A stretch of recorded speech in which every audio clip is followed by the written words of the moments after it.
Get out of here, I'm begging you." Sarah's voice cut through the warm hum of the coffee shop like a knife through butter. "There is no point in asking for water if you have no money." James Miller turned away from the window, where he had been watching the first snowflakes slowly fall onto the wet asphalt.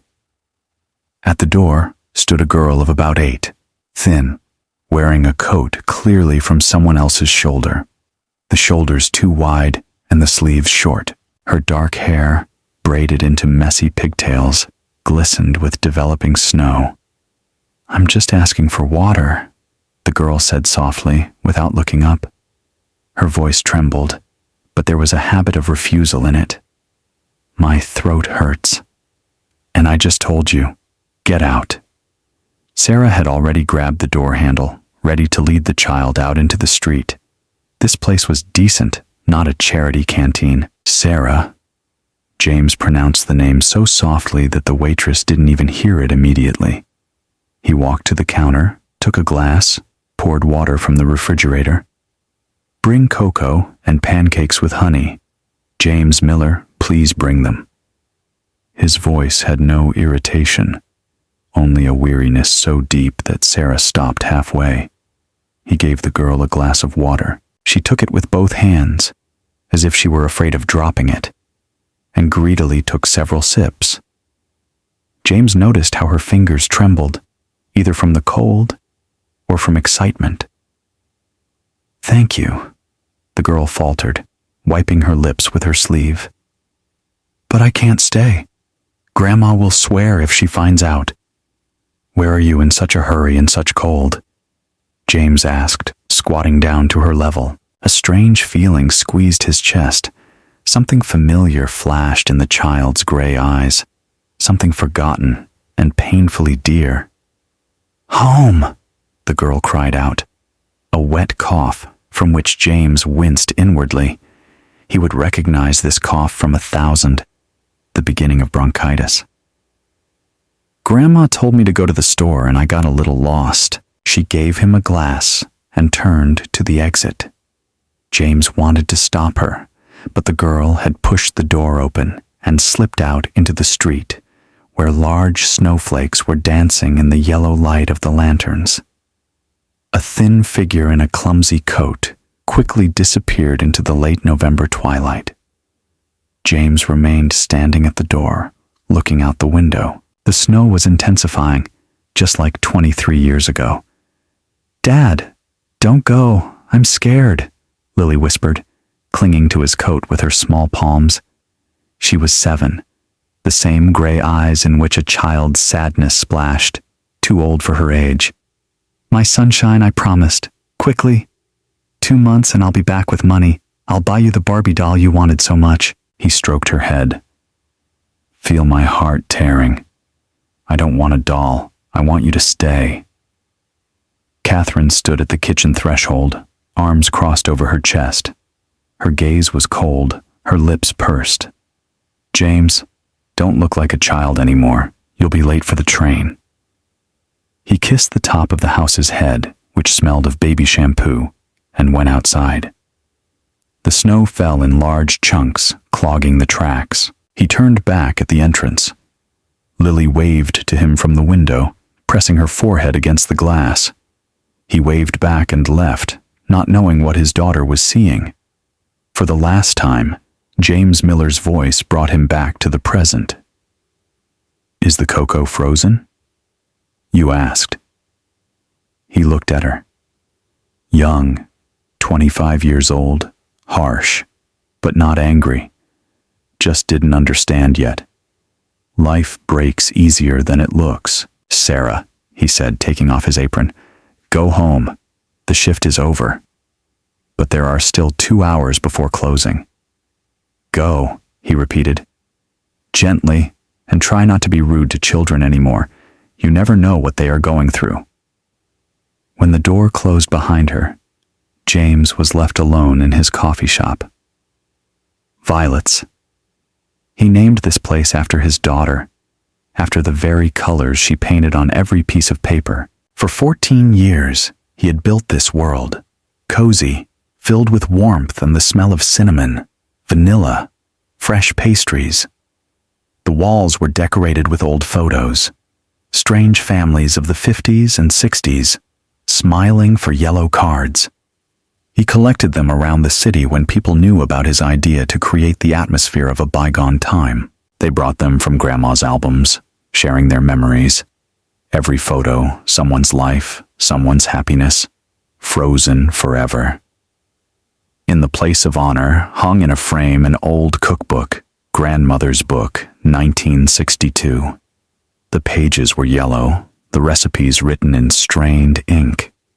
His amulet. Pies, according to these recipes, turned out to make people come many times.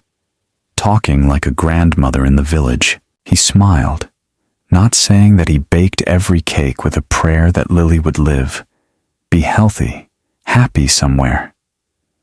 For 23 years, 23 damn years, he didn't know if his daughter was still alive. James went to the window and leaned his forehead against the cold glass. The snow was flying thicker, covering the city with white pulleen. Somewhere in this city, he always believed that it was in this native one. Lily lived, a grown person, 30 years old, perhaps with her family. Of course she forgot him. Catherine could tell her some story that he had abandoned them or died, or simply didn't want to return. He had searched for 5 years. The police shrugged. The wife has the right to leave with the child. Private detectives took the money and disappeared. My mother-in-law spat in my face. My daughter has no husband. Who are you anyway? The divorce papers appeared as if from thin air, a pure fake, he found out later. But the past cannot be rewritten. Catherine knew how to find the right people, and he only knew how to work. From morning to night, at construction sites, in bakeries. He had saved every penny for the search. Then the money ran out. The strength ran out. Hope leaked through his fingers like sand, and he decided to stay, to build something of his own, something that would wait for Lily if she returned. The coffee shop became his refuge, where he could imagine that his daughter would walk through the door and smile. "Dad, I'm home." She didn't come. James put his hand to his face, wiping the dangerous moisture from his eyes.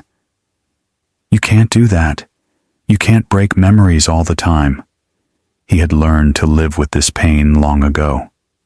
She became a part of him, constant as breath. But today I will move something moved.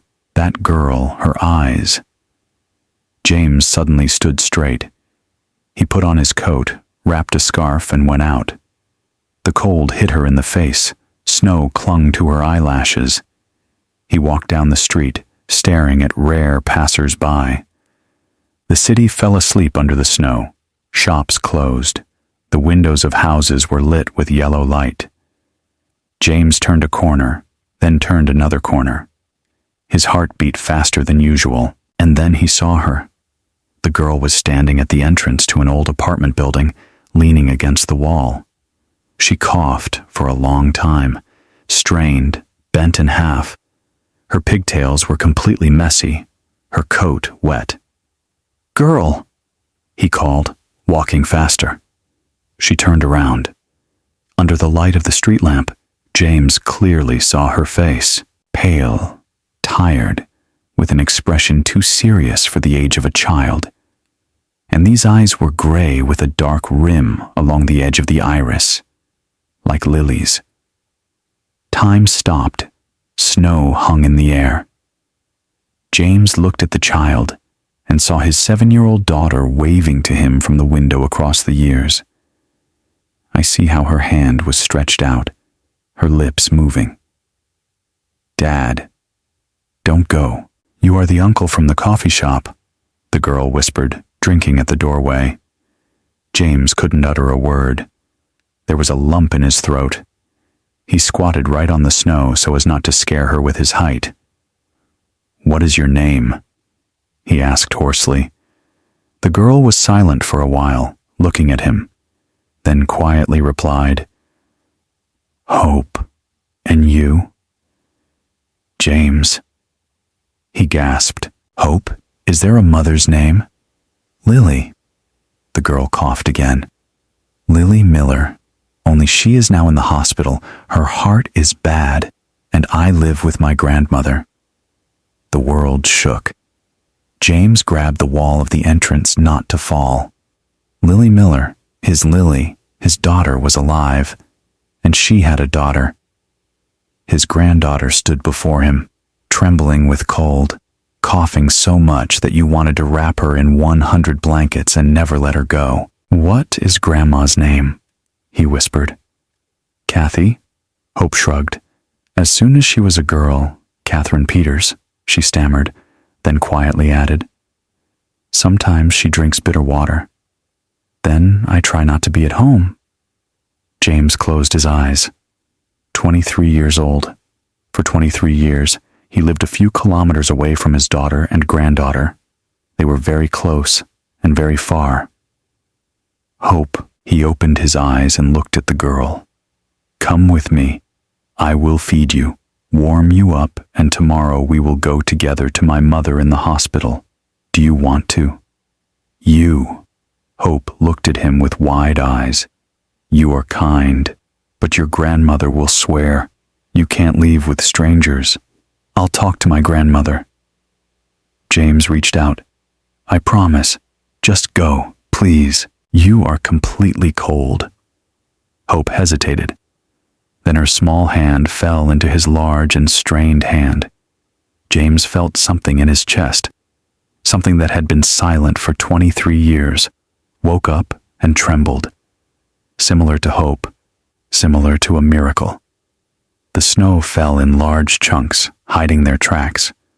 They were walking through the city at night, an older man and a little girl, and it seemed that time had given them a second chance, a chance that could not be missed. The coffee shop greeted them with silence and warmth. James sat Hope down at a table by the window, the same place he liked to sit in rare moments of peace, and turned on the floor lamp with a lampshade embroidered with daisies. The light fell on the girl's face softly, almost gently, highlighting the blue shadows under her eyes and freckles scattered on the bridge of her nose. "Sit and warm up." James took off his soaked coat and hung it on the radiator. "I'll make you some cocoa." Hope was silent, looking at him warily. This is how children perceive it, accustomed to the fact that the kindness of adults is rarely unselfish. James recognized this look. He had seen it in the mirror of other people's destinies often enough to make his heart sink with recognition. His hands trembled as he poured milk into the pot, measured cocoa powder, added a little cinnamon and vanilla sugar. Granddaughter. His granddaughter was sitting in his coffee shop, wrapped in a large sweater, coughing so much that you wanted to breathe for her. Lily was alive. These two words sounded like a bell in my head, deafening everything else. She was alive in the hospital, had problems with her heart, and he didn't even know. For 23 years, he didn't know that his daughter, his Lily, might need help. A father, someone who would protect him. The cocoa bubbled. James poured it into a large mug decorated with butterflies, a child's mug, specially ordered for young visitors. I took the ready-made pancakes out of the refrigerator, heated them in a pan, poured honey and butter over them. The smell flew through the coffee shop, sweet, homemade, pleasant. Hope looked at the plate as if she didn't believe it was all for her. "Eat, don't be shy." James sat down opposite, resting his chin on his hand. "And I'll look at you if I don't mind." The girl took a fork and carefully cut a piece of pancake. I lived slowly, with joy. Then another piece. James saw her try not to hurry, not to show she was hungry. Pride was the same as Lily's childhood. He would never ask for more, but he would eat everything to every crumb, and then he would lick his fingers thinking no one saw. delicious," Hope gasped, taking a cup of cocoa with both hands. "Thank you, Uncle James Miller," he smiled. "But you can just be James." She chuckled, almost inaudibly, but it was a laugh, the first time of all time. "Uncle James," she repeated, "do you like to read books?" "I love you." Hope nodded. I clenched my fist again. "My mother reads to me every night. Or rather, I read it until I got sick." James swallowed a lump in his throat. "Be careful. You must be careful. You can't bring the truth down on a child immediately. It will be like an avalanche. It will bury you, leaving no air to breathe." "How long has your mother been in the hospital?" he asked, trying to make his voice sound mundane. 3 weeks now." Hope finished the last pancake and began to take crumbs from the plate with her finger. At first she lay at home, saying she was just tired, and then she fell right in the kitchen. "I was scared, I thought," the girl stammered, then added more quietly, "I thought she would die." James turned to the window. The snow continued to fall, covering the city with layers of white. "You have kind eyes," Hope suddenly said, looking at him like the grandfather in my dreams. He turned to her. "From dreams?" Yes, the girl shrugged, as if it were the most normal thing. "Sometimes I dream of my grandfather. He is tall, has a mustache, and bakes pies. He says that one day we will all be together. He is my mother's." James felt his breath choke in his throat. He put his hand to his face. "Mustache?" "Yes, he has a mustache." He had shaved them only 5 years ago, when they became completely gray. Mysticism, or a desperate childhood belief that somewhere there is someone who will protect. "Do you have anything drawn?" he asked, not knowing why he asked, just wanting to prolong the conversation, to keep this fragile connection.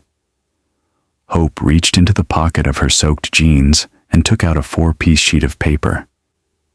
I opened it carefully, smoothing the crumpled edges. James took the drawing, and his heart sank. Drawn with children's pencils, but done diligently, with attention and detail. A woman with long hair was definitely Lily. A girl in a pigtail dress was Hope. And the third character was male, but the silhouette was so intensely shaded that the pencil tore the paper.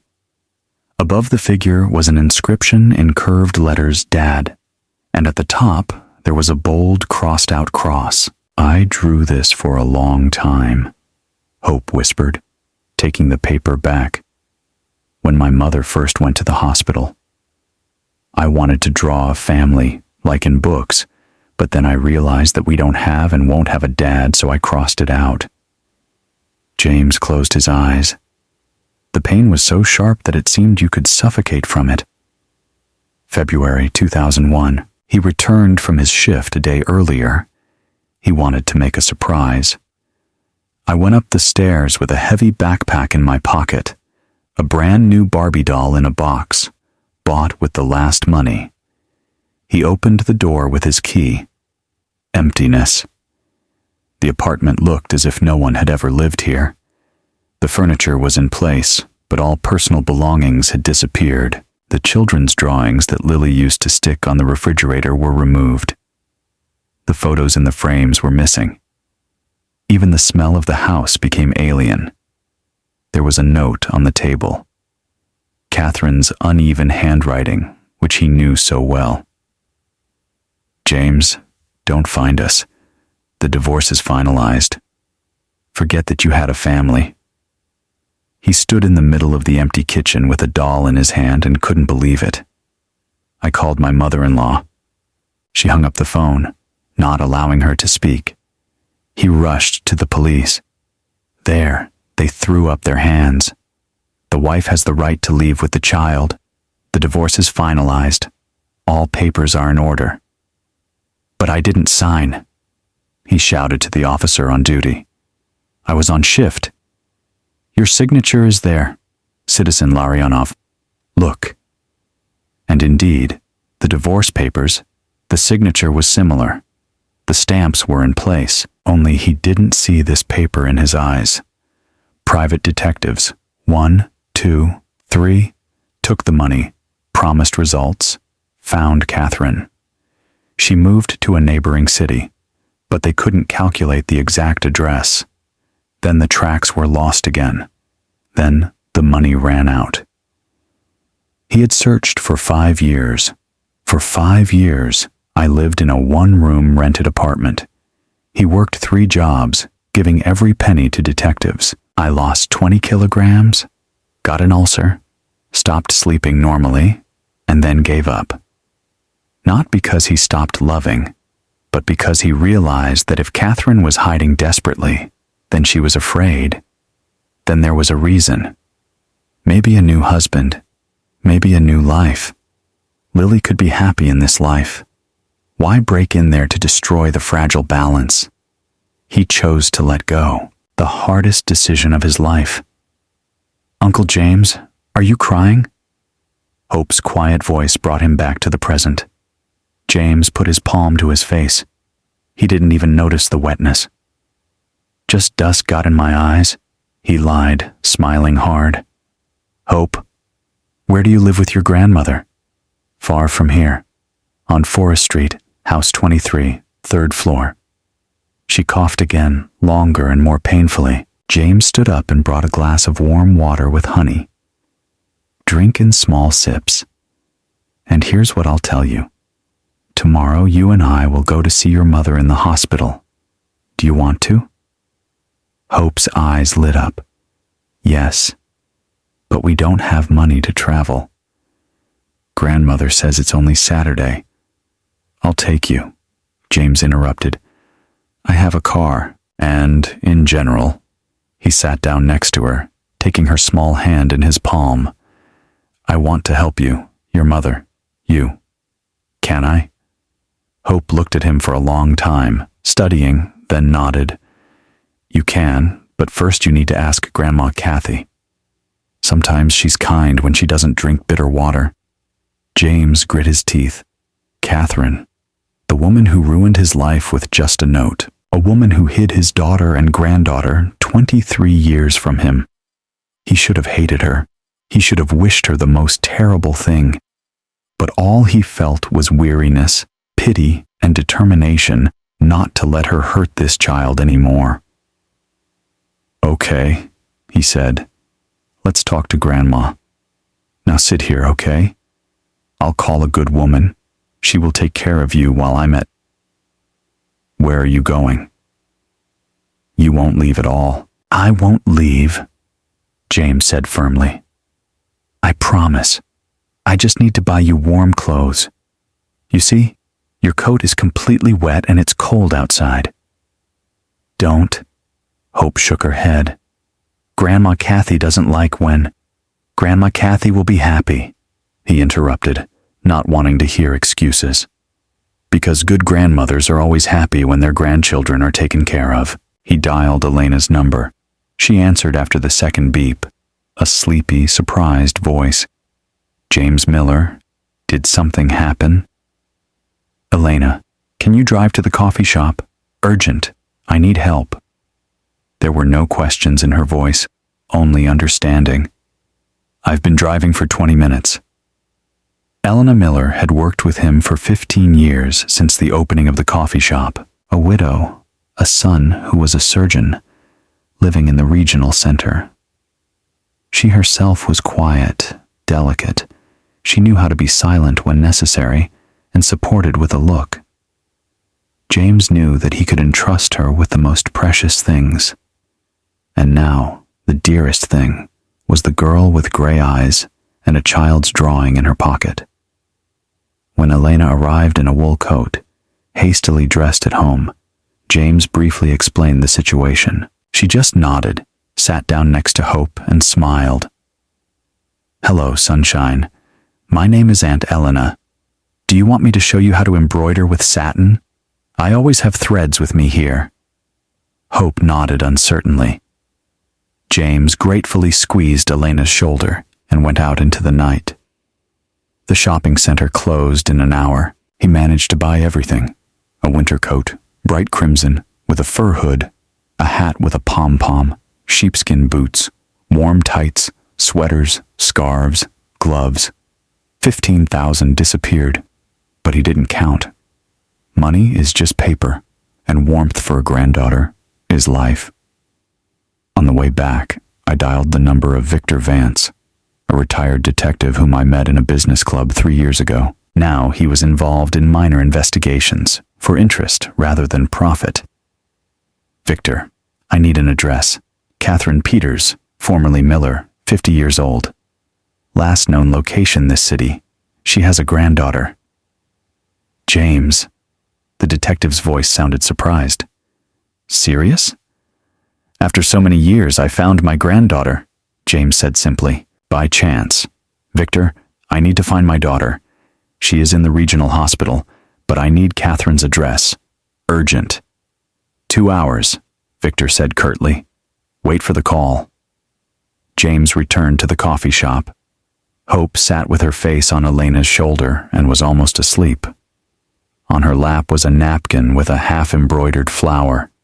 Stitches uneven, but diligent. Diligent. I'm completely tired, poor thing, Elena whispered. James Miller, I'm not asking anything, but if you need help, tell me.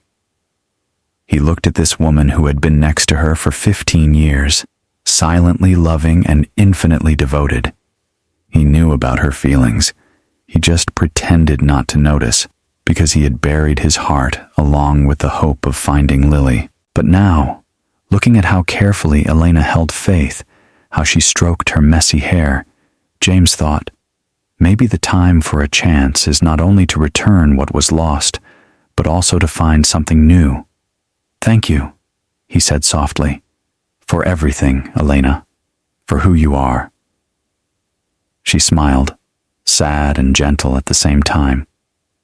The phone came to life after an hour and a half. Victor Vance, Forest Street, 23, apartment 45. Catherine Peters and Hope Miller are registered. Your granddaughter, James. Congratulations. James squeezed the phone. Tomorrow he will go there. Tomorrow he will meet the woman who lost 23 years of his life with his daughter. And tomorrow will begin the return of what seemed lost forever. She met the morning with gray light piercing through the clouds. Hope slept on the sofa in the basement of the coffee shop, wrapped in a blanket that Elena brought from home. James didn't sleep all night, sitting by the window, drinking cold tea and looking at the address written on a piece of paper.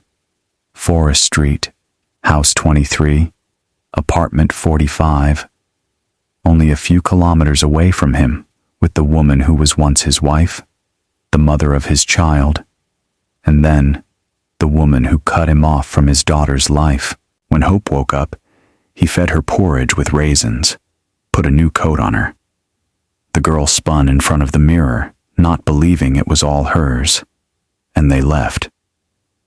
The old apartment building in the suburbs looked as if time had forgotten it. Peeling plaster, shaky balconies, an entrance with broken windows, and the smell of dampness. James took Hope's hand. She squeezed his fingers, like an adult, as if realizing that something important was about to happen. 3rd floor. The door of the 45th apartment had peeling paint and a lock, clearly not locked properly. James knocked on the door. Silence. Then footsteps, a muffled whisper. The door opened. Catherine stood on the threshold in a washed-out robe with messy hair, in which gray argued with the remnants of once red color. Her face was swollen, her eyes red, and she smelled of alcohol and cheap cigarettes. She looked at James for a few seconds, not recognizing him. Then her eyes widened, her mouth opened. James, she whispered, clutching the doorframe. My God, is it you? For 23 years, he had imagined this meeting. What would he say? How would he throw out all the accumulated pain and rage? But now, looking at this woman, ruined and lost, he only felt hollowed out. "Grandma Kathy," Hope said softly, hiding her face behind James's back. "We have arrived." Catherine looked at her granddaughter, and something trembled on her face. Shame, self-pity, helplessness. "Come in," she said, turning and staggering deep into the apartment as they had come along.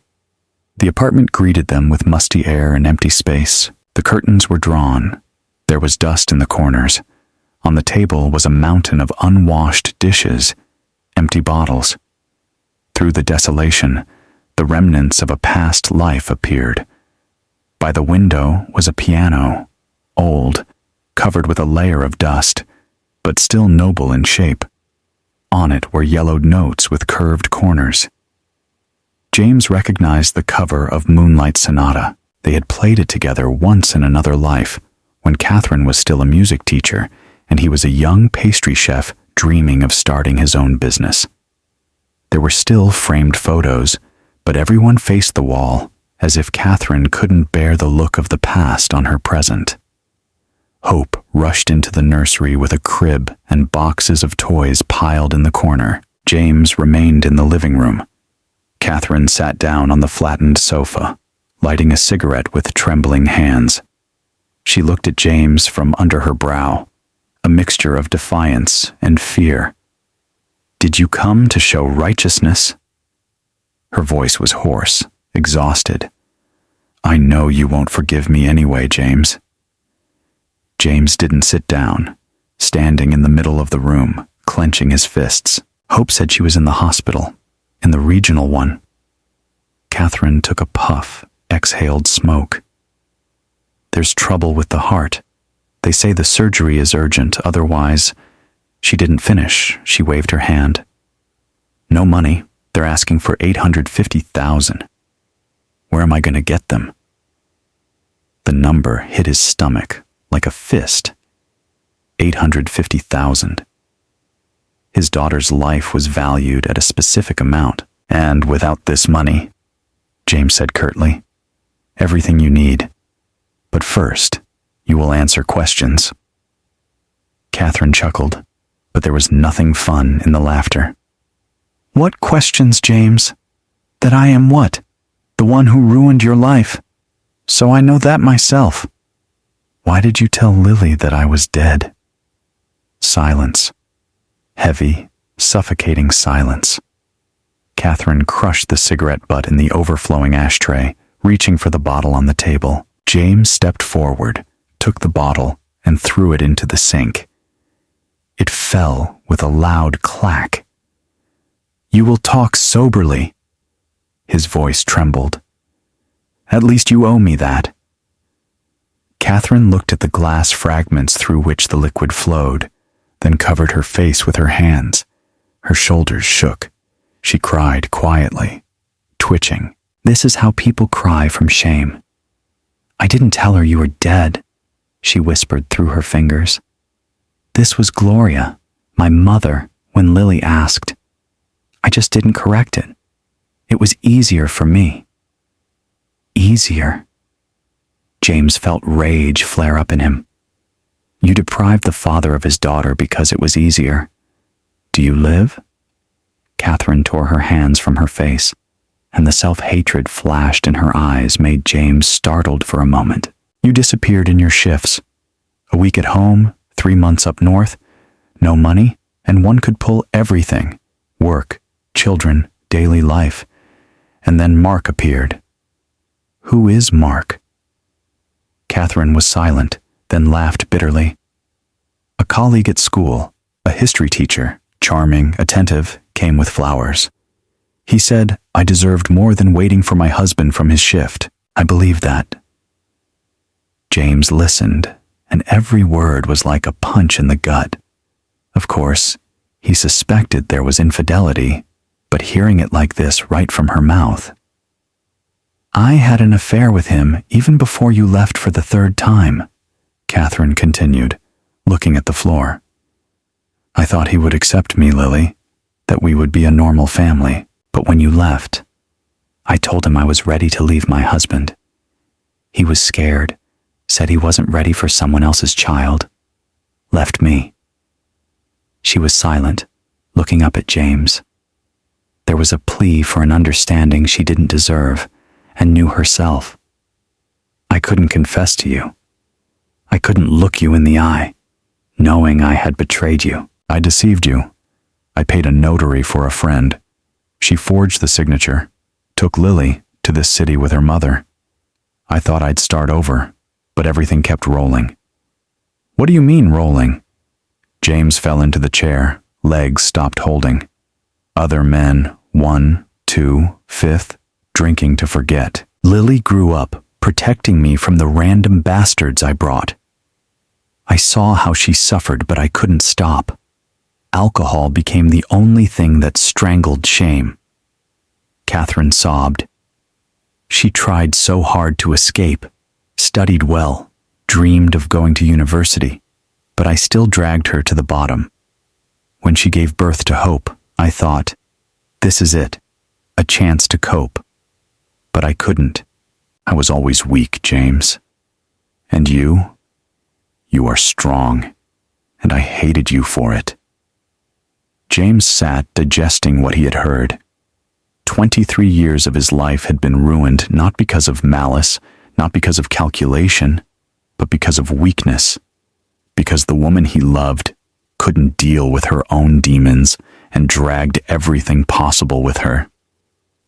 And Lily, his daughter, grew up trying to save her mother, who didn't want to be saved. She gave birth to a child, grew up alone, and as a result, she has heart problems since childhood. Catherine continued. The doctors said, I need to be monitored, but I gave up. I thought she would outgrow it. When she gave birth to Hope, there was an attack. They barely saved her. Since then, everything has gotten worse, and a month ago it became very bad. Who is Hope's biological father? James asked. Catherine shrugged. Some guy, Robert, a student. When he found out Lily was pregnant, disappeared. She loved him, stupid.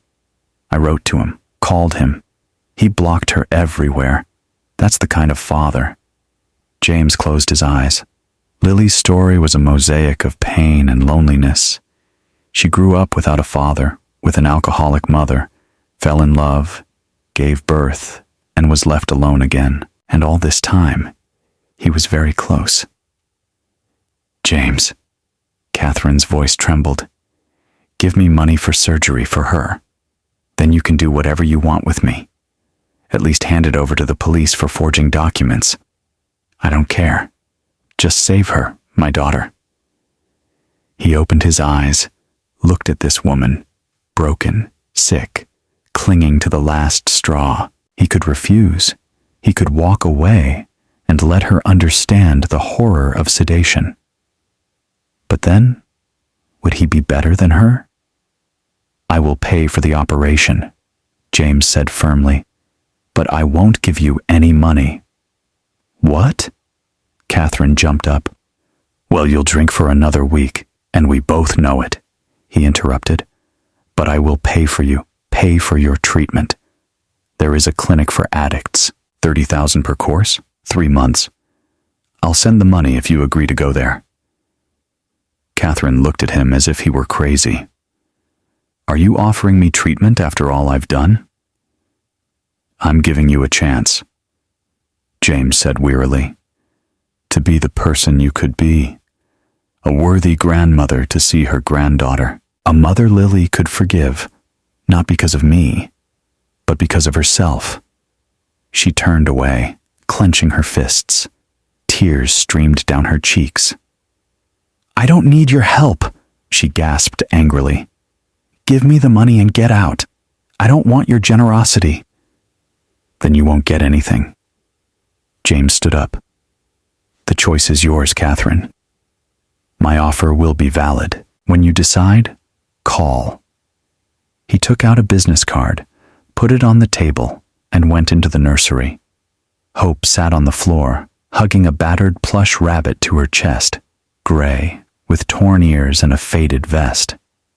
"It's mine," the girl whispered, showing the toy. Mom said it was her rabbit from long ago.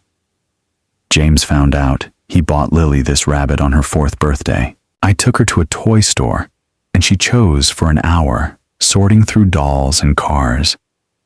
Then she saw a rabbit on the top shelf and said, "Dad, it's here. It's sad. It needs a home." For 26 years, this rabbit lived next to Lily, surviving moves, her mother's men, poverty, and waiting for Lily's daughter to squeeze him to her heart. "Take him with you," James said, sitting down next to her. "He will protect you." Hope nodded, hugging the rabbit tighter. They left the apartment, and James didn't look back. Catherine remained sitting on the sofa, her face buried in her hands. Was she crying? Was she cursing him? He didn't know and didn't want to know. In the car, Hope softly asked, "Uncle James, is Grandma Kathy bad?" "No, Hope. She is sick, very sick, but maybe one day she will recover, and we will go to Mother." "Let's go," he promised. "We will definitely go." On the way back, he thought that forgiveness is not weakness or generosity. This is a release from the burden of hatred, from the chains of the past. Catherine made her choice 23 years ago. Now her choice is to heal or burn completely, and his choice is to save what can still be saved. Daughter, granddaughter, and perhaps himself. The snow outside the window was soft, covering the city in white. Ahead was the road to the hospital, to the meeting he had waited more than 2 decades for. And for the first time in many years, James did not feel despair, but hope. Fragile, like the first ice on a river, but still alive. James quietly drove 120 kilometers on the road, only interrupted by Hope's quiet humming in the back seat, the girl pressing a battered rabbit to her chest and looking out the window, where snow-covered fields, roadside villages with shaky fences. Rare cars are rushing towards you. James felt something similar to fear growing in him with every kilometer, not a sharp, cutting fear that makes you run, but a dull, oppressive, creeping along the veins with the blood. The fear that he would not arrive in time. The 23 years of waiting would turn into a delay of a few days, a few hours, a few minutes. The regional hospital welcomed them with the smell of bleach and the hum of the corridors, the special sound made of the creaking of directories, muffled conversations, the sound of footsteps on linoleum. A huge red brick building, built in the 70s, held thousands of stories, birth and death, healing and loss. James took Hope's hand. Her fingers were cold, although she was wearing new gloves, and they entered the lobby. The reception desk was behind a glass partition, scratched and cloudy with time. A middle-aged woman in a medical gown looked up from the computer with a tired face and indifferent eyes. "I'm listening to you, Lily Miller," James said, and his voice sounded hoarse, as if he hadn't spoken for days. "I need to find out what room she is in." The woman typed on the keys, squinting at the screen. "Cardiology department, 3rd floor, room 312. Are you related?" "Father," James sighed, and this word, simple, clear, suddenly flared from within, as if he had said it aloud for the first time after years of silence. The receptionist nodded, showing neither curiosity nor sympathy. For her, this was another entry in a long list of visitors. "Visiting hours are from 2 p.m. to 5 p.m. You can go up now, but don't stay too long. The patient needs rest." They climbed the stairs. The elevator wasn't working. A repair sign had been hanging on the door for more than a year, judging by the yellowed paper. The 3rd floor was the cardiology department. James stopped at the nurse's station, where a young girl in a blue gown was sorting cards. "Excuse me," he said. "Lily Miller, you can find out about her condition." The nurse looked at him intently, then at Hope, then back at James. Are you a relative? Is the girl her daughter? Yes, my granddaughter. James put his hand on Hope's shoulder. Today I just found out that my daughter is here. At least you can find out how she is. Empathy faded in the nurse's eyes. The same humanity that has not yet burned under the time of night duty and endless suffering.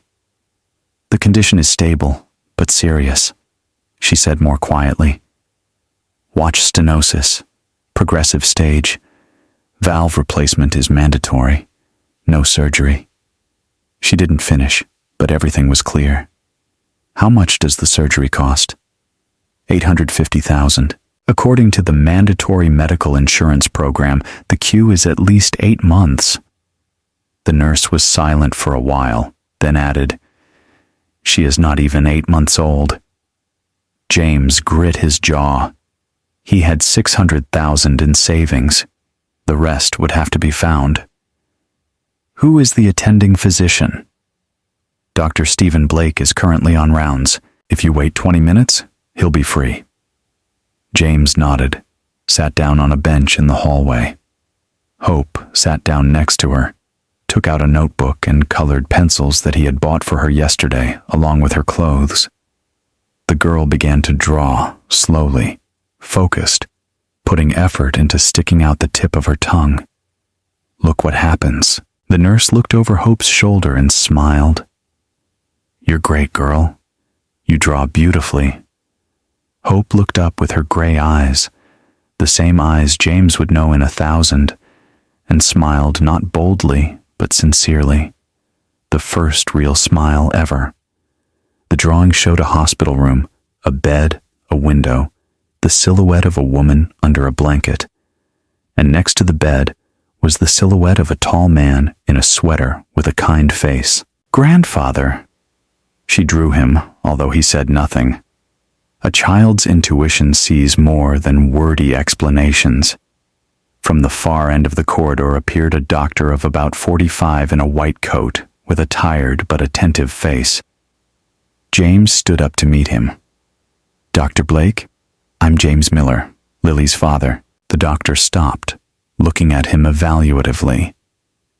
Father, as far as I know, the card indicates that there are no relatives except the mother and small daughter. A long story, James said wearily. We haven't seen each other in 23 years. Just yesterday I found out that she was here. Tell me honestly, what are her chances? Blake sighed, adjusting his glasses. Without surgery, a week, maybe a month. He paused with the surgery, choosing his words. Neglected stenosis, tired heart. Success is not guaranteed. I don't want to give false hopes. And if the operation is performed by the best surgeon? James asked, feeling a desperate determination brewing in his heart. Who is the best in our field? Gleb Miller is a heart surgeon from God, but he only takes on difficult cases. And Miller, James interrupted, the son of Elena Miller. Blake raised his eyebrows in surprise. Do you know each other? His mother works with me. Where can I find him? The doctor glanced at his watch. Now, perhaps in the staff room, 7th floor, surgery department. James turned, but the nurse called him. Will you leave the girl with her? Hope. James sat down in front of his granddaughter. Sit here and draw. I'll be back soon. Don't go anywhere. Good. She nodded, picking up the pencil again. 7th floor. Staff room. A small room with white walls, a table scattered with medical journals, a coffee maker. By the window stood a man of about 30, tall, thin, dark-haired, short-cut and tired brown eyes. James recognized him from the photos Elena showed with pride and tenderness. Gleb Miller, only son, a heart surgeon, whom his mother had put all her soul, all her strength into, so that he learned, became the person he became. Gleb. The man turned, squinting. Are you one of the relatives of the patient? James Miller, I work with your mother, Elena. James stepped closer. I need your help. My daughter Lily Miller is in cardiology. Metric collapse. Dr. Blake says a surgery is necessary, but the chances are small. Gleb slowly nodded, as if remembering. Miller. Yes, I saw the map. A heavy case. The heart is in critical condition. High risks. About 60% of complications. But 40% is a chance. James breathed. Please, I will pay what I need. I will give everything I have. Just save her. Gleb looked at it for a long time, studying, then turned to the window, where snow swirled behind the glass, quiet and persistent, covering the city with layers of oblivion. Money is not the main thing here, he said softly. The main thing is whether the patient is physically and mentally ready.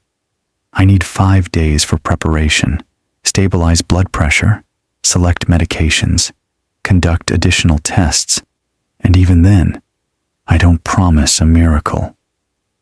5 days, James repeated.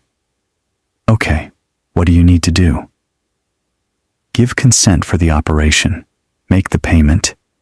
$850,000. This will include everything. Surgical team, consumables, intensive care, post-operative care. Gleb turned to him. But there is one point. Any stress now can cause an attack. If you haven't met in 23 years, meeting her can be a shock. James felt everything shrink inside. For a long time, he dreamed of Lily, hugging her, saying that he had never abandoned her, that he was looking, that he loved every second of these last 23 years. But now this meeting could kill her. What do you suggest? He asked hoarsely. Wait until the surgery or... Gleb hesitated. Meet, but very carefully, briefly, without strong emotions. Although, I can't imagine how this can happen in such a situation. James closed his eyes. A choice that shouldn't exist. To see his daughter now and risk her life, or wait, so that she survives, but decide the last chance to say what was not said. I'll wait, he said, opening his eyes, until the surgery. The main thing is that she survives. The rest after. Gleb nodded respectfully. Right decision. Hard, but right. James went out into the hallway, leaning against the wall. Legs gave way. Lily was a few meters from him, through the wall, through 2 doors, through an infinite distance that could not be crossed without causing pain. He went down to the 3rd floor. Hope sat in the same place, finishing the drawing. The nurse brought her tea in a plastic cup. Uncle James, when she saw him. I drew. Do you want to see it? He sat down next to her, took a notebook. The picture showed the same hospital room.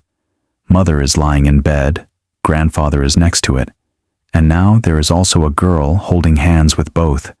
A family that once broke apart and is now trying to grow together like a broken bone. Beautiful, James whispered.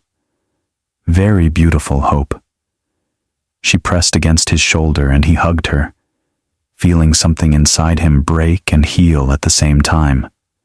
The financial issue was resolved faster than he expected. James called the bank he had been working with for the last 5 years and explained the situation. The manager, a woman with a pleasant voice, listened and said, James Miller, you have a perfect credit history. The coffee shop is valued at $3 million. We can apply for a loan against real estate for $300,000. The process will take 2 days, taking into account the evaluation and paperwork. A day, he repeated. Okay, decorate the Violet's coffee shop. He built it with the last money in 2010, after 8 years as a pastry chef in someone else's bakery, rented a small room in the suburbs, saved everything, saved every penny. When I had saved enough, I found a room, an old shop in the center, empty and shabby. I renovated it with my own hands, pasted wallpaper, painted walls, assembled furniture from second-hand shops and flea markets, vintage tables of the 50s, chairs with stripped legs, floor lamps with fringe. He created an atmosphere of a bygone time when life seemed simpler and kinder. The coffee shop was named Violets in honor of her daughter, and the flowers she painted everywhere, on walls, in notebooks, on napkins, purple petals with a yellow center. She said they were the funniest flowers in the world because they had faces. He baked his first cake according to his grandmother's recipe: apple with cinnamon and honey. He stood by the dough, kneading it with his hands, collapsing from exhaustion, loneliness, because of the hope that one day Lily would walk through this door, smile, and say, "Dad, how delicious it smells." She didn't come. But the coffee shop lived on. People came, ordered pies and pastries, praised them, and returned. James baked with his heart, putting a prayer for his daughter in each cake. And now this coffee shop, 14 years of this work, would be the key to the salvation of the person for whom everything was created. James was sitting in the hospital hallway, holding the sleeping Hope's hand and thinking that life is not a straight line. It is circles, spirals, returns. 23 years ago, he left home to earn money for a doll and a future. Today, he pledged his gift to bring his daughter back to life. And if this is not justice, then at least it's a chance. Outside the window, snow was falling slowly, covering the world in silence. James looked at the white fragments and believed. He believed against logic, against statistics, against everything, that in 5 days Lily would open her eyes after surgery, and he would tell her what he didn't say then, 23 years ago. "I'm not going anywhere, sunshine. I was always there. You just didn't know." The dawn of the 5th day came quietly, not dramatically, gray, not bright, as if the sky itself did not dare to witness what was about to happen. James did not sleep all night, sitting by the window of his apartment, holding an old photograph in his hand, the only thing left of his former life. Lily, 7 years old, in a white dress with a bouquet of violets in her hand, smiling into the camera as if the whole world belonged to her. And next to him was a young man with thick dark hair and the confident look of a man who didn't yet know what losing everything was. For 23 years, this photo was in my wallet, erased at the edges, fading. He carried it with him everywhere, as an amulet or a curse. He couldn't decide what it was. A reminder of happiness or a greater loss. Today, everything would be decided. Today, Lily would survive. Or he didn't allow himself to finish this thought. He just stood up, washed with ice water, put on a clean shirt, white, ironed, as if he were going to an important meeting, and not in the hospital hallway to wait for the verdict of fate. Hope woke up early, came out of the room, sleepy, with a rabbit pressed to her chest, looked at James with gray eyes, already grown 8 years old, and asked, "Is Mom getting treatment today?" James sat down in front of her, straightening her messy pigtails. "Today is very good. The doctor will make sure that Mom's heart becomes healthy. She won't die." There was no hysteria in the girl's voice, only the dull anxiety that children who have seen too much pain can hard win. "She won't die," James said firmly. And at that moment, he believed in his own words, because it couldn't be otherwise. "I promise you." He brought Hope to Elena. She opened the door in a housecoat with flour on her hands. Apparently, she had started baking something for breakfast. She saw James, and something changed on her face. Softness spilled out, understanding without words. "Today?" she asked softly. "Today, He nodded. Elena simply hugged him, without explanation, without questions. She pressed her so that James felt the warmth of her body, the smell of vanilla and home, and for a moment, he wanted to stay here, in this shelter, not to go to where his daughter would be slaughtered, where every second could be the last. But he pulled back, kissed Elena on the forehead, for the first time in 15 years allowed himself this gesture and said, "Thank you, Elena, for everything." "I'll wait," she replied, tears splashing in her eyes, which she didn't allow to fall. "You'll all be back together." The road to the hospital passed in a fog. James barely remembered how he drove, as if his body worked automatically, and his mind wandered somewhere in the past, sorting through fragments of memory. Lily learns to walk, clinging to his fingers. Lily going to first grade, turning back at the school threshold, waving. Lily asking, "Dad, will you come back?" He didn't come back then, but he would come back now, no matter what happens. The hospital welcomed him with the familiar smell of chlorine and the silence of the morning corridors, when most patients were still sleeping and the medical staff was just taking over the shift. James went up to the 3rd floor, went to the nurse's station. The girl, like last time, looked at him with tired eyes. "James Miller, Gleb Miller is waiting for you. He asked me to go up to the staff room urgently." My heart sank. Something had happened. Something was wrong. James almost ran up the stairs to the 7th floor, burst into the staff room.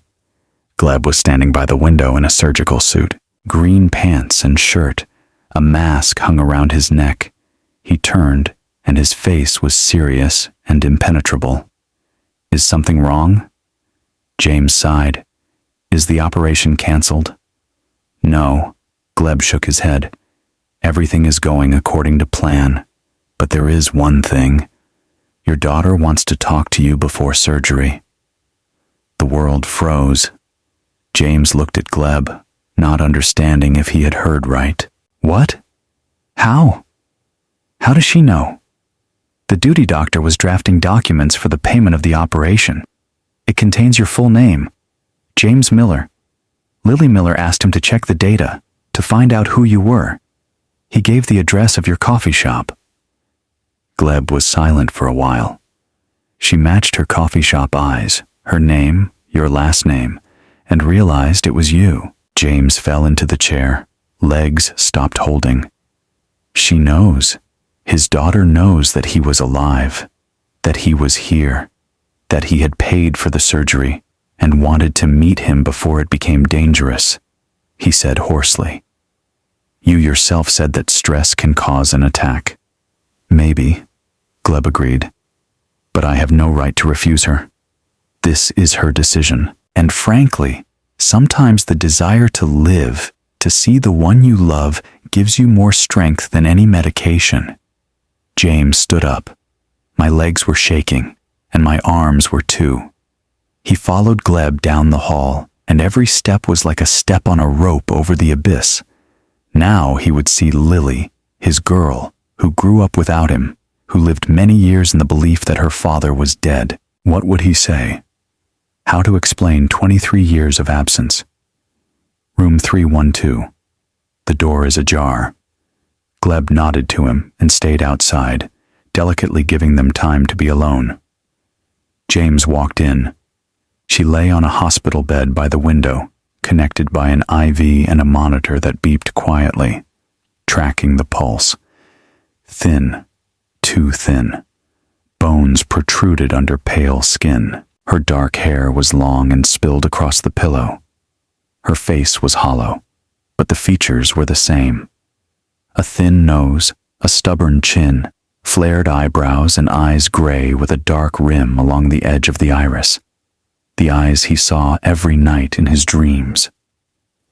Lily looked at him, and in her gaze was shock, disbelief, hope. All at once, unbearably bright. "You," her voice trembled. "Are you alive?" James couldn't utter a word, stood at the door, clenching his fists, feeling tears blur his eyes. She recognized him despite the years, the gray hair, the wrinkles. She recognized. Mom said, Lily swallowed, and tears flowed down her cheeks. Mom said, "You died in an accident on the shift in 2002. I believed her. Lord, I believed for so many years." "Lily," James breathed, and his voice broke into a rasp. "My sunshine, I'm alive. I was always alive." He stepped to the bed and sat on the chair next to it, took her hand, thin, cold, with an IV inserted into a vein, pressed to his lips, kissed the knuckles of her fingers, cried like he had never cried, even when he found an empty apartment and a note from Catherine. "I looked for you," he spoke through tears. "I looked for 5 years. Police, detectives, everyone who could help. But your mother, she hid you so well. And then I thought you might be happy with a new family, with a stepfather. Didn't want to break your life." "What family?" she sobbed, squeezing his hand. "What stepfather? There was no one, Dad, no one but my mother, her drinking, and the other men she brought. I waited for you, wrote letters to heaven, thought you saw, thought you knew that I hadn't forgotten." James closed his eyes, shaking his head. The pain was unbearable, tearing from within. All this time, Lily suffered, grew up in the water that Catherine arranged, protected her mother, who destroyed her life, and he lived a few kilometers away, baked pies, named the Café after her, and didn't know anything. "Forgive me," he whispered. "Forgive me for not finding you. Forgive me for leaving you." "Don't." Lily reached out to him, hugged his neck, and he pressed against her, feeling how fragile her body was, how weakly her heart beat under the thin hospital shirt. "You are here. You found me. That's the main thing." They sat like that hugging, and time stopped. There was no hospital, no upcoming surgery. Only the two of them, father and daughter, returned to each other across the abyss of lost years. Then Lily pulled back, wiped her tears with a trembling hand. "Tell me how you lived. What happened to you?" And James told, briefly, choosing words, trying not to burden her with pain. About the shifts, about how he returned and found emptiness, about the search, about how he gave up, about the Café, which became his salvation and a monument to her, about how he never forgot, never stopped loving. Lily listened, and her face brightened, as if every word of his healed something inside. "I'll tell you too," she whispered, "about hope, about how I raised her alone, about Robert who left me after finding out about the pregnancy. I didn't even know then about the heart defect. The doctors said after the birth, 'Too neglected. It should have been treated in childhood.' But my mother knows," James interrupted. "Hope told me Catherine didn't watch her health." "She didn't watch anything at all," Lily smiled bitterly. "Drank, brought men. I protected her as best I could. When Hope was born, I thought, here it is, a chance to change everything. But Mother couldn't even cope with her granddaughter. My first serious attack happened a month ago. I fell right in the kitchen. They put me here. Hope stayed with her grandmother. I was afraid I wouldn't survive. I was afraid my daughter would stay with her alcoholic grandmother and repeat my fate." "She won't repeat it," James said firmly. "I'm here now, and Hope is with me. She lives with me, goes to classes, draws, laughs. She has a grandfather who will never let her go again." Lily cried again, quietly, relieved. "Thank you. Thank you for finding her, for saving us." The door ajar. Gleb looked inside. "Lily Miller, it's time for us. Surgery in half an hour." James squeezed his daughter's hand. You are strong, you can handle it. And I'll be waiting here. And when you wake up, I'll be right there.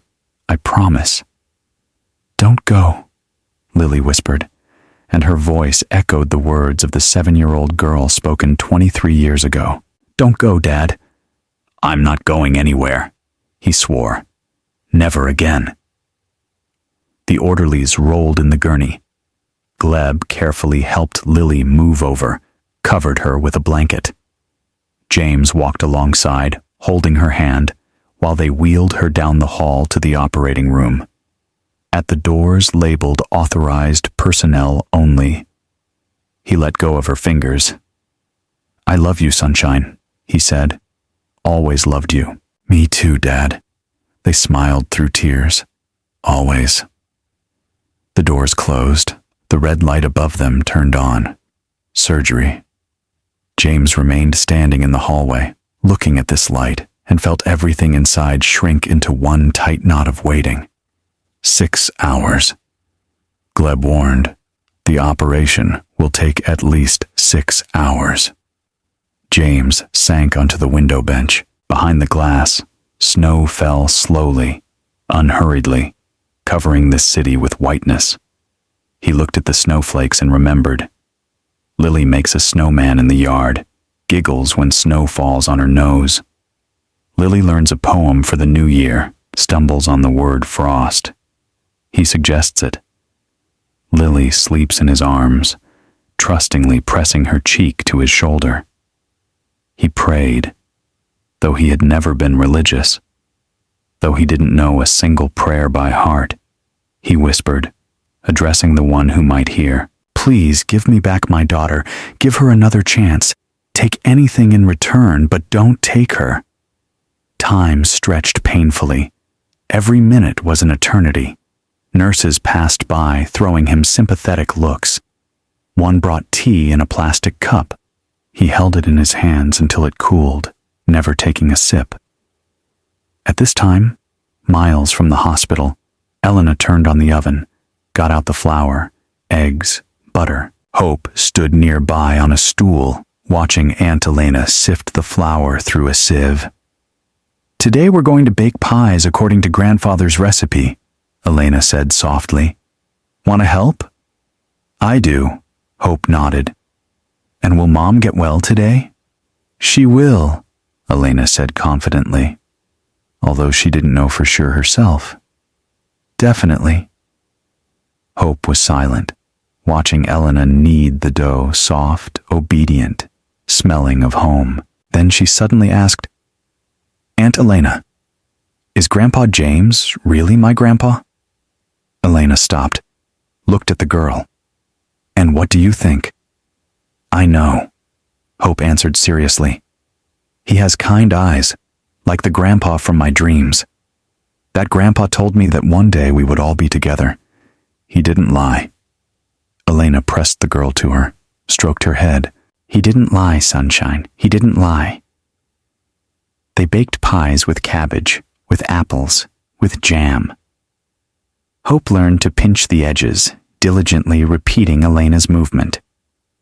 The coffee shop was filled with the smell of baking, and it seemed that this smell would reach the hospital, the 7th floor, the operating room, where Gleb Miller leaned over the open chest, where Lily's worn-out heart beat, stumbling, where every second decided life or death.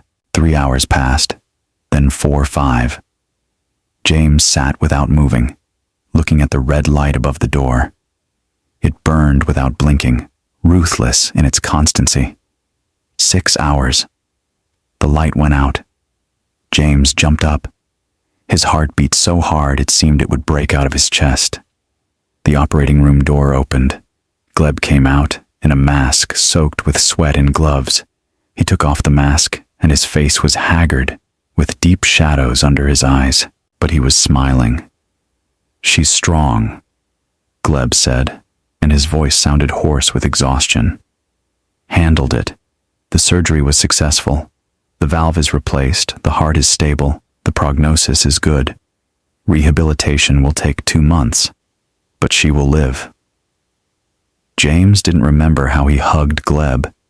He just suddenly found himself holding this man in his arms, crying on his shoulder, repeating thank you over and over, like a prayer. Gleb hugged him back, tiredly, brotherly. Go home, get some rest. She's in intensive care. We'll wake up in a few hours. You can see her tomorrow. James walked out of the hospital at dusk. The snow was still falling, but now it seemed not sad, but bright. A promise. A blessing. James stood on the steps, threw his head back to the sky, allowing the snowflakes to fall on his face, melting on his lips. Lily is alive. His daughter is alive, and everything is just beginning. 2 weeks after the operation brought December with it. Quiet, snowy, with frost in the mornings, and that special light that only happens at the beginning of winter, when the sun sets early and the evenings become long and thoughtful. Lily was getting better slowly but steadily. This is how people who are used to fighting, who know the price of every breath and do not intend to give up, go. James came every day, sometimes alone, sometimes with hope, sat by her bed, held her hand, told her about the coffee shop, about the city, about how the first snow stole the streets and turned everything around into a watercolor drawing. Lily listened, smiled faintly, but something new warmed in her eyes. Not just hope, but confidence. As if after so many years of wandering in the dark, she finally saw the light and knew now that it would not go out. On this day, James brought hope. The girl walked down the hospital hallway, pressing a new drawing to her chest, drawn the night before. Mom, grandfather, herself, and Aunt Elena. Everyone together, everyone smiling. A family as it should be. When they entered the ward, Lily was sitting on the bed, leaning on pillows, pale still, thin, but alive. Every time seeing her, James felt his heart overflow with gratitude to the one who heard his prayer. Mommy. Hope rushed from the bed, but at the last moment stopped, looking fearfully at the IV on the bandage. Does it hurt? It doesn't hurt, my sunshine. Lily stretched out her arms, and Hope carefully climbed onto the bed with her, pressed her cheek to her mother's shoulder. It doesn't hurt at all.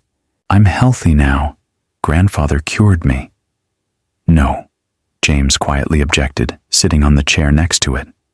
Dr. Gleb, a very good doctor. So you won't die, Hope whispered, and her voice trembled. Lily kissed her daughter on the crown, stroked her tangled hair, cried silently. This is how people cry from happiness they didn't expect, which crashed suddenly and deafened with its fullness. I won't die, my dears. I'll never leave you again, I promise.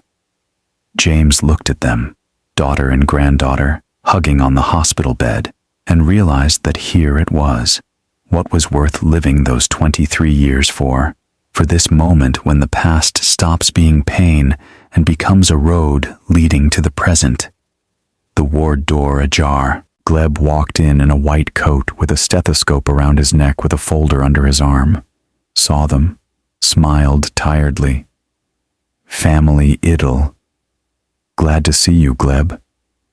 Lily straightened up, carefully holding Hope. Thank you for everything.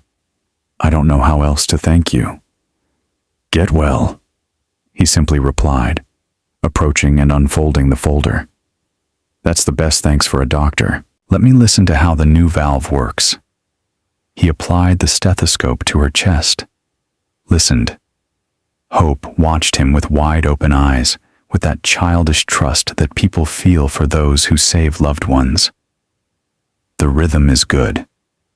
Gleb nodded satisfactorily, putting away the stethoscope. 1 more week and we'll transfer to the general ward, and in a month you can be discharged home. Only no loads, a strict diet, and regular checkups. I will comply, Lily promised.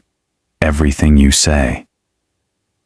Gleb lingered by the bed, flipping through the entries in the card, though it seemed he had already checked everything. Lily looked at him, and James noticed, for the first time in all these days, noticed how something changed in her gaze. Not just gratitude, but interest, quiet, cautious, almost bashful. "Have you read Dostoevsky?" she suddenly asked, nodding at the book lying on the nightstand at his elbow. "The Idiot, a worn-out edition with yellowed pages." Gleb looked up in surprise. "Read it several times." Lily smiled faintly. "I was a proofreader at a publishing house or was before the hospital. Read a lot. Dostoevsky is my favorite." "And mine?" Gleb confessed, and in his voice sounded something personal, unprotected. "Especially The Idiot. Prince Mishkin is the only truly good person in literature, and they crucified him for it." "Because the world is not ready for good," Lily added quietly. "It's too scary to believe that someone can be sincere." They looked at each other, and something unsaid hung in the air. That very thin thread that sometimes stretches between people who have experienced too much pain and recognized in the other a similar fatigue, a similar loneliness. James noticed, Gleb is alone. There is no ring on the finger, though his mother said he was recently divorced. Tired but kind eyes. The eyes of a man who gives himself to work because his personal life has fallen apart, and there is nothing left to put warmth into. "I have to go on rounds," Gleb said, but didn't move. "But if you want, I can come by in the evening to talk about books or something else." "I want to," Lily answered simply, and her cheeks flushed for the first time in a long time. When Gleb left, James looked at his daughter with a soft smirk. "He's a good man." "I know." Lily turned away to the window, hiding her embarrassment. "Just strange. I've been alone for so many years, I forgot how to think about someone like that." "It's never too late to learn again," James said quietly. And in his words was not just the wisdom of lived years, but the hope that his daughter would find the happiness she deserves. The next day, James met with a lawyer, a middle-aged woman with a sharp gaze and a businesslike manner of speaking. "The situation is not simple," she said, studying the documents. "Hope is officially registered with her grandmother. Child services are not yet aware that the child lives with you. If they find out without proper registration, there may be questions." "What needs to be done?" asked James. "Either Catherine voluntarily signs temporary guardianship, or you go through court to prove that she cannot raise the child because of alcohol addiction. The second path is long and painful. The first is simpler if she agrees." James nodded. He didn't want a trial, didn't want to air the family's dirty laundry in public, traumatize Hope with testimonies of her grandmother's drinking. One thing remained: to talk to Catherine again. The phone rang in the evening of the same day. An unfamiliar number. James answered, and the voice on the other end was sober, hoarse, but firm. "James, this is Catherine." He froze, pressing the receiver to his ear, silent, not knowing what to say. "I want to try," she continued, and in her voice was heard a struggle with herself, with pride, with fear. "The treatment you're still offering?" "I am," James answered cautiously. "But only if you really want to, Catherine. Not for the sake of money, not for show, if you want to change." "I want to," she sobbed. "Lord, how I want to. Lily, she survived, getting better." Silence. Then a quiet, broken question. "Does she want to see me?"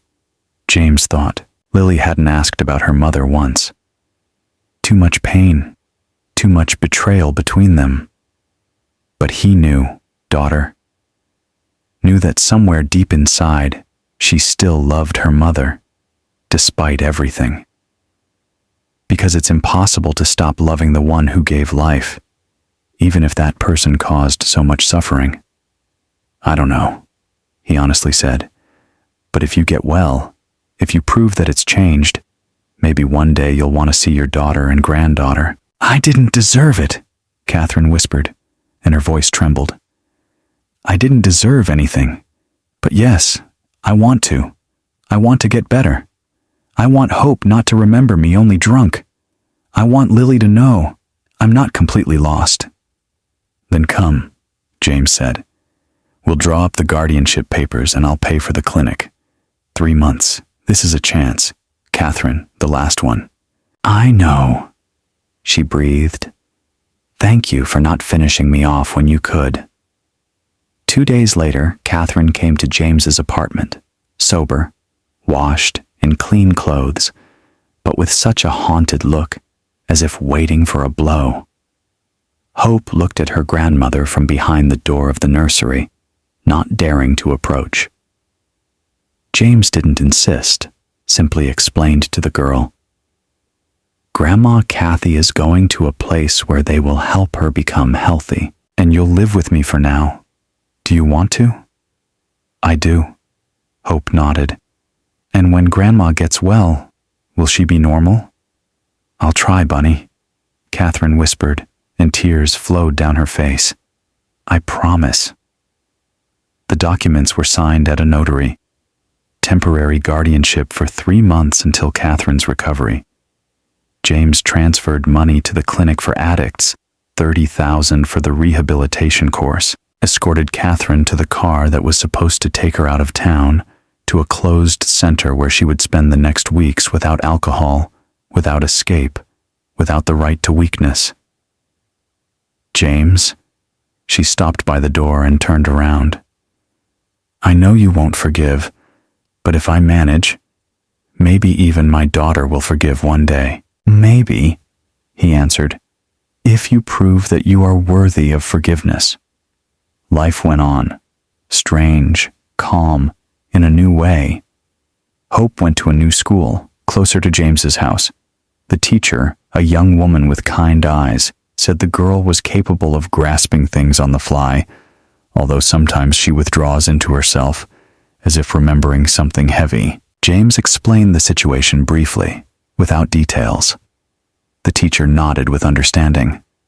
He had seen enough such children, grown up in difficult conditions. Elena helped with lessons, came in the evenings, sat at the table with Hope, patiently explained problems, read stories aloud, taught the girl to embroider with satin, small stitches and flowers on fabric that bloomed under children's fingers. Hope sat, sticking out the tip of her tongue, diligently drawing petals. James looked at them, at Elena, at his granddaughter, and thought that here was the family, not the one that once broke apart, but a new one, sewn from fragments, but strong.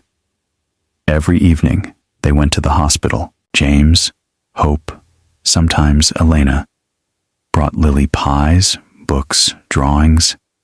Lily grew stronger day by day, could already sit without pillows, walk around the ward, laugh, quietly, carefully, protecting her heart, but laugh. Gleb came on rounds, stayed longer than necessary, and they talked about Dostoevsky, about life, about how strange the world is where meetings happen when you least expect it. One evening, when James was sitting by the coffee shop window, sorting through bills, a memory surfaced. Bright, almost forgotten. 1998. The courtyard of their house, snow-covered, with an ice slide and sleds at the entrance. Lily, 4 years old, in a red jacket with pigtails sticking out from under her hat. James rolls a snow globe. Catherine sculpts a snowman's head. Hope jumps around, giggles, hands a carrot for the nose. Dad, will the snowman live forever? She asks, looking seriously at the snow figure. No, sunshine, James replies, sitting down next to it. In the spring it will melt, but we'll make a new one every winter and another, and everyone will remember how happy we were. Lily nods, satisfied with the answer. Catherine laughs, sincerely bright. not yet knowing that in a few years everything would collapse, and snowmen would no longer be a symbol of happiness, but would become a reminder of what was lost. James sat in the silence of the coffee shop, and tears flowed down his face. He forgave Catherine, not justified, not forgotten, but forgiven. Because holding on to hatred is like carrying a stone on your back. Sooner or later the back will break. And because once upon a time they were happy, and this happiness, let it be short, let it be fragile, was also the truth. Hope walked into the coffee shop, holding a new drawing. Family at the Christmas tree, all together, all smiling, handed it to her grandfather. "This is for our new year." James took the drawing, pressed it to his chest. "For the new year," he repeated. "We'll all meet it together, I promise." For the first time in 23 years, this promise was not a lie. It was hope, living, warm, real. The morning of December 31st began with a call that James had been waiting for, without admitting it to himself. Gleb, a tired voice, but with a warm note that people who bring good news have. "James Miller, Lily is being discharged today. All indicators are normal. Have time to meet the new year at home?" James stood in the middle of the kitchen with the phone in his hand, and the words didn't immediately reach his consciousness. Then something inside came alive, flared up. Joy, pure and sharp, like the first breath of air after a long dive underwater. "Today?" he asked, afraid to believe. "Gleb, are you sure?" "Absolutely. Come after lunch. We'll draw up the documents, and she's yours." James hung up and froze, leaning against the refrigerator. Outside the window, snow fell unhurriedly, the same snow that fell a month ago when he first saw Hope. The circle was closed. Everything that had crumbled 23 years ago was now coming together. Not as it was, but new, hard-won, but alive. "Hope," he called, and his voice sounded ringing, young, as if the years had fallen from his shoulders. "Get up, sunshine. We have business." The girl looked out of the room, sleepy with a hair under her arm. "What happened, Grandpa?" "Mom is coming home, today for the new year." Hope froze. Then her face blossomed into a smile, that same childish, unreserved smile that erases all shadows and makes the world brighter. "Really? Will she be here with us?" "With us," James confirmed, picking her up in his arms, spinning around the kitchen. "With us forever." They rushed to decorate the apartment. James got a box with Christmas tree toys from the attic, the same Soviet ones, made of glass and cardboard, that he had kept all these years. Balls with paintings, red stars, figures of Santa Claus and the Snow Maiden with peeling paint. Hope unwrapped each toy carefully, as if she were afraid they would crumble at a touch. "Grandpa, did Mom hang this one?" "She did." James nodded and disentangled the garland every year. She especially loved this star. She said it was magical. The tree stood by the window, small, fluffy, with the smell of pine needles that filled the apartment with an anticipation of the holiday. Hope hung toys on the lower branches, James on the upper ones. The garland flickered with colorful lights, and the room was transformed, became like the one that lived in James's memory. Warm, family, real. Elena arrived at noon with bags of food and a determination to feed everyone to their fill. "James Miller, without me, you would have gotten by with pies alone," she said, with a soft reproach, unwrapping packages in the kitchen. Herring under a fur coat, Olivier, aspic, everything as it should be. They cooked together, cut vegetables, boiled potatoes, mixed mayonnaise with eggs. Hope learned to make dumplings, clumsy, crooked, but with such effort that Elena praised everyone, even the most crooked. After lunch, they went to the hospital. Lily was waiting in the ward, dressed in her clothes, jeans, a sweater that James had brought a week ago. Thin, still pale, but life glowed in her eyes. The very one that almost went out, but held out, endured. "Dad," she whispered when he walked in. "I'm going home." He hugged her carefully, afraid to cause pain, but firmly, so that she knew he was here. He would never let her go again. Home, sunshine, to us. Hope rushed to her mother, buried her face in her sweater, and Lily stroked her daughter's head, kissed her crown, cried silently with happiness, with relief from the fact that the nightmare was over, and ahead was a new life, clean, without the fear of not waking up. The apartment greeted them with the light of the garland and the smell of baking. Lily entered, stopped on the threshold, and her face flickered.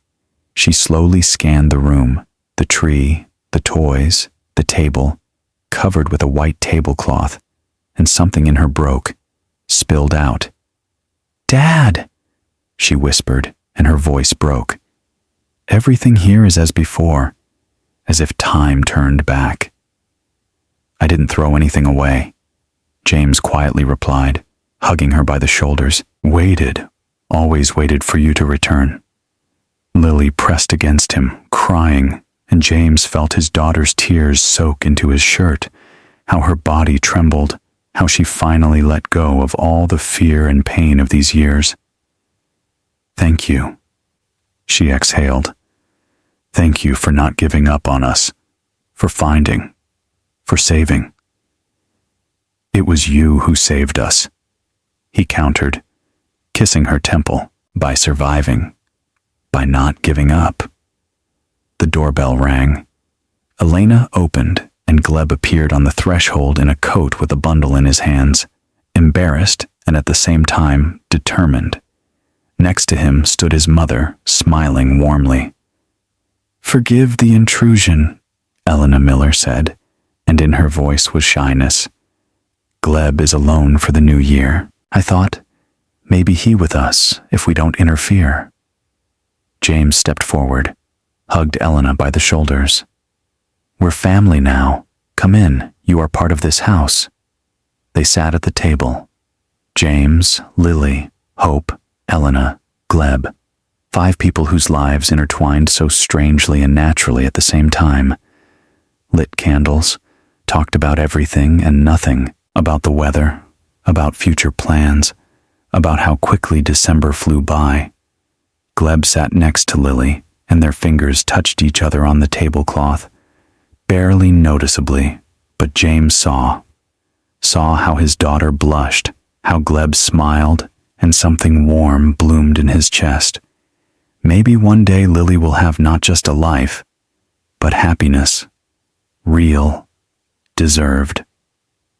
When the clock showed 12, James went into the bedroom, returned with a box, old, worn, tied with a faded ribbon, put it in front of her. "What's this?" she asked, looking wonderingly at the box. "Open it." Lily cut the ribbon, opened the lid. Inside lay a Barbie doll in a blue dress with a white collar, with blonde hair and a painted face. Old, worn, but carefully preserved. Lily took out the doll and her hands shook. "Is that the one?" "The very one." James nodded, and his voice broke. "I bought it in 2001 before leaving for the shift. I promised to bring it to you, but I didn't have time. I kept it for 23 years in a box in the attic. Couldn't throw it away. Couldn't open it. It was too painful." Lily pressed the doll to her chest, and tears flowed down her face. Quiet, cleansing, washing away the last remnants of the past. "Dad," she whispered. "You remembered. All this time remembered." "Always," he replied simply. "Every second." Hope reached for the doll, carefully touched the blonde hair. "Mom, can I hold it too?" Lily handed the doll to her daughter, and Hope pressed the doll to her, looking at it with delight. James looked at them, daughter and granddaughter, holding a toy that traveled through the years, and realized, this is more than a doll. It's a symbol, a promise that has finally come true, a connection of generations that is not broken, despite everything. Chimes sounded on TV. James raised a glass. Make a wish, the most important one. Hope closed her eyes, squeezing the doll.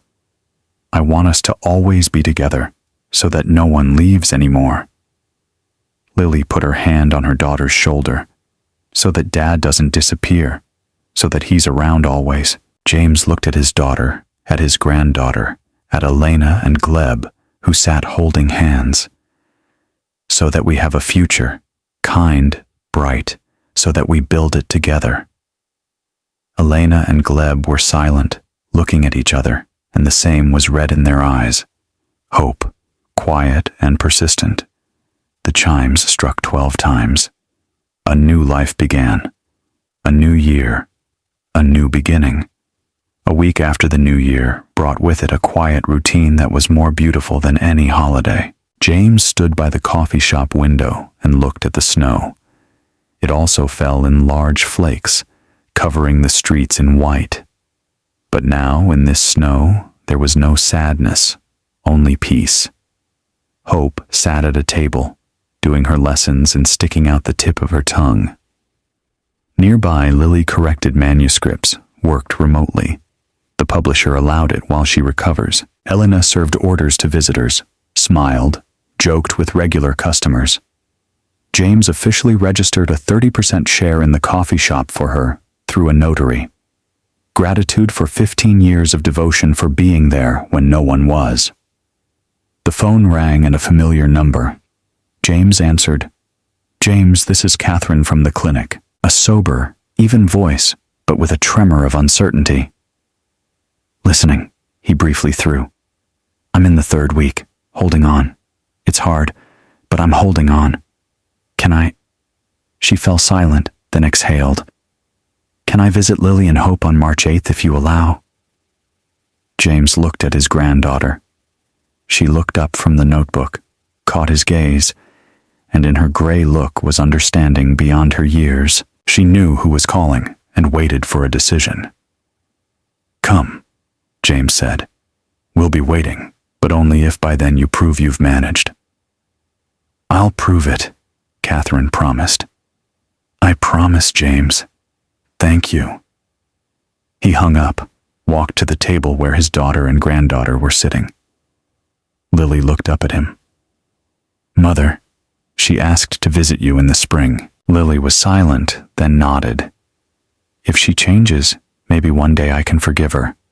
Not now, but one day. James put his hand on her shoulder. Forgiveness is not weakness, sunshine. It's strength, freedom from pain. Hope ran up to him, handing him a new drawing. Grandpa, look, I drew us. In the drawing was a family. James, Lily, Hope, Elena, Gleb. All together in the coffee shop, at the table, everyone smiling. Above them a Christmas tree, snow outside the window, a garland, the world as it should be. James took the drawing, pressed it to his chest, looked at his daughter, at his granddaughter, at Elena, who stood at the counter, and looked at them with such tenderness that it became difficult to breathe. 23 years ago, he lost everything. Returned from the shift and found emptiness. Looked, despaired, resigned. Built a life from fragments. Named a coffee shop after his daughter. Believed that one day she would return. And she returned not alone, with a daughter, with a new family that was made of strangers who became their own. He was not rich in money. The coffee shop barely paid off. The loan hung like a stone around his neck. But he was rich in happiness. Real, hard-won, deserved. The new year brought a miracle. But they created this miracle themselves, not abandoning each other, not giving up hope. passing through pain and still choosing love. James looked at the snow outside the window, at the family gathered in the coffee shop, and smiled. Ahead was life, long, complex, but theirs, shared. And this was enough, more than enough. Life is fragile and unpredictable. We don't know how much time we have, but we know one thing. Every day is a chance to reach out, to say sorry, to say, I love you. Do not put off until tomorrow what may never happen. If this story touched your heart, give it a like so we know that such stories are important to you. Share this story with friends and family. Perhaps one of them needs these very words right now. Subscribe to our channel so as not to miss new stories about humanity, love, and hope. Thank you for being with us. Thank you for being able to feel